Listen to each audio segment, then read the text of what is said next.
BJP भी तो इससे अछूती नहीं रहेगी ना। अगर आप दूसरी सरकार और दूसरी अगर राजनीतिक दल, चाहे वो कांग्रेस हो या आम आदमी पार्टी हो, अगर तमाम राजनीतिक दल भी इस तरह की योजनाएं ला रहे हैं तो आप उसे मुफ्त की रेवड़ी कह रहे हैं, और आप जो ला रहे हैं आप उन्हें कह रहे हैं वेलफेयर स्कीम्स। ये तो डिसाइड करना बहुत मुश्किल है। लेकिन इस बीच सबसे बड़ा सवाल ये है हमारे देश की अर्थव्यवस्था। हम तीसरी बड़ी अर्थव्यवस्था बनने की बातें हम यहां पर कर रहे हैं, लेकिन उस बीच ये जो सार्वजनिक ऋण बढ़ रहा है देश पर, उससे पार पाने का क्या कोई योजना यहां सरकार के पास है? क्या हम उतने तैयार हैं कि हम इस ऋण को कम कर सकें, चाहे वो केंद्र सरकार द्वारा लाई गई योजनाएं हो या राज्य सरकार द्वारा लाई गई योजनाएं हो? मेरी सबको राम राम। और पूजा जी, आपकी आवाज बहुत कम आ रही है। आप प्लीज जरा बोल दें कि आपका वॉल्यूम थोड़ा सा इंक्रीज कर दें। और दूसरी बात, आपको, आपके चैनल को बहुत बहुत साधुवाद। बहुत ही एक महत्वपूर्ण विषय है जिसकी चर्चा आज आप कर रहे हैं।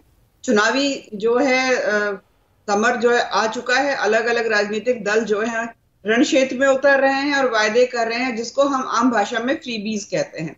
संजीव जी ने अभी बहुत ही विस्तार से बहुत सारी चीजें भी बताई, बता भी दिया कि किस प्रकार से ये जो फ्रीबीज कल्चर है सदर्न स्टेट्स जो हमारे भारत के हैं वहां से शुरू हुआ। अगर मैं गलत नहीं हूं तो कामराज जी ने इसकी शुरुआत करी थी। फ्री एजुकेशन, फ्री मील्स, और फिर तो free free free free free free.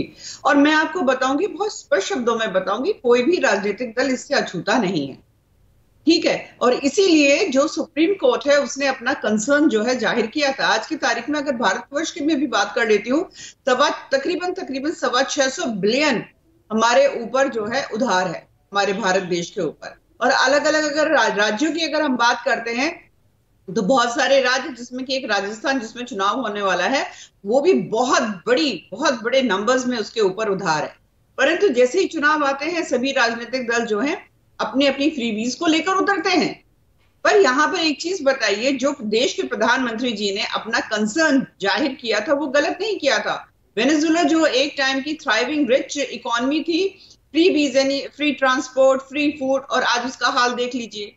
Cuba का हाल देख लीजिए, इकोनॉमिक स्टेटस उसका बिल्कुल स्टैग्नेट हो चुका है, स्टैंड स्टिल हो चुका है। इस प्रकार अनेकों उदाहरण है। मुझे लगता है फ्री बीज कल्चर में, और क्योंकि हम राजनीति में हैं, चुनावी रण क्षेत्र में जब उतरते हैं, अगर एक राजनीतिक दल को लगता है कि ठीक है मैं कोई फ्री बीज अनाउंस नहीं करूंगा तो दूसरे करेंगे, तो उनको लगता है ये चुनाव पे असर होगा। मुझे लगता है कि अगर इस पे कोई ठोस कदम उठाना है तो इलेक्शन कमीशन को, सारे राजनीतिक दलों को कॉन्फिडेंस में लेकर एक कानून बनाना पड़ेगा, तब तो ये हो सकता है। आप योजनाएं लेकर आइए। आपने कहा भारतीय जनता पार्टी तो वेलफेयर कुछ लेकर आती है, उसको वेलफेयर स्कीम्स का नाम दे देती है। बिल्कुल, आप वेलफेयर स्कीम्स का नाम दीजिए। आप सत्ता में है तो अपने रिपोर्ट कार्ड के साथ भविष्य का दीजिए, जनता तय कर लेगी। आप सत्ता में नहीं है तो अपने मैनिफेस्टो में वेलफेयर स्कीम बताइए, कितनी आप नौकरियां देंगे, कितने एक्सप्रेस वेज बनाएंगे, यानी ह्यूमन डेवलपमेंट इंडेक्स के जितने पैरामीटर्स हैं उस पर आपने कितना काम किया। अगर आप सत्ता में हैं या अगर आप आना चाह रहे हैं तो क्या कर सकते हैं। इंस्टेड ये कहने के लिए कि मैं तो आपको फ्री की बिजली दे दूंगा, ये बता दो भैया आप कितने जो है पावर स्टेशन लगाओगे जिससे कि बिजली का उत्पादन होगा, आप कितनी नौकरियां दे दोगे, आप पेइंग कैपेसिटी है वो बढ़ाइए ना। आप तो बैठे बैठाए आदमी को बिल्कुल निठल्ला कर देंगे। जितने वेलफेयर स्टेट्स हैं आप देख लीजिए, चाइना का उदाहरण लीजिए, अपने आप को सोशलिस्ट कहते हैं पर वहां पे कैपिटलिस्ट और एक्सपेशनिस्ट जो है वो उसके आधार पे उनकी इकोनॉमी चलती है, और इकोनॉमी उसकी आप देख रहे हैं सेकंड स्ट्रॉन्गेस्ट इकोनॉमी है वर्ल्ड में। भारतवर्ष जो प्रैक्टिकली सबसे बड़ी आबादी वाला देश है, डेवलपिंग नेशन है, हम कोई डेवलप्ड नेशन भी नहीं है। मुझे लगता है एक दूसरे पे उंगली उठाने की जगह अगर एक ठोस कानून आ जाता है तो बेहतर होगा।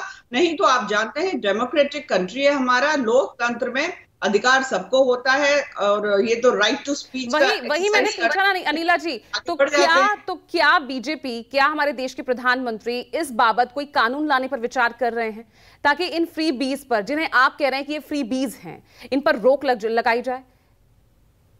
पूजा जी, जैसे कि मैंने कहा कि हम डेमोक्रेटिक सिस्टम में रहते हैं, भारतवर्ष में लोकतांत्रिक व्यवस्था है हमारी।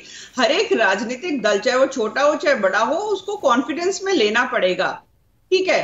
तो ये इलेक्शन कमीशन जो है इस पे पहल कर सकते हैं, क्योंकि सुप्रीम कोर्ट ने इलेक्शन कमीशन को डायरेक्ट किया है। मुझे लगता है स्टैंड अलोन आप किसी भी पॉलिटिकल पार्टी को पॉइंट आउट नहीं कर सकते हो।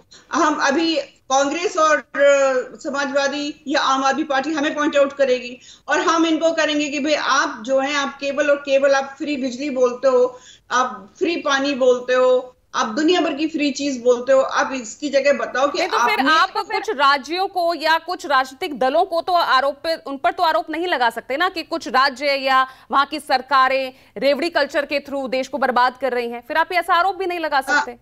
जी, मैं इसमें एक बात कहना चाहूंगी पूजा जी, ऐसे राज्य जहां पर सत्ताधारी सरकार इस फ्रीबीज के तहत आई है, इस फ्रीबीज के तहत अब वहां पर आई है, उसके बाद वहां की आप पर कैपिटा इनकम देखिए, क्या वहां पे पर कैपिटा इनकम इंक्रीज हुई या डिक्रीज हुई? क्या उस राज्य के ऊपर लोन बढ़ा या घटा? आपको पता चल जाएगा कि किस गर्त में जा रहा है। हिमाचल प्रदेश, इन्होंने कहा ओल्ड पेंशन स्कीम हम लागू करेंगे, इनका रेवेन्यू का 80 to 90% ही उसी में चला जाएगा। ये राज्य कैसे चलाएंगे? उधार ले लेके।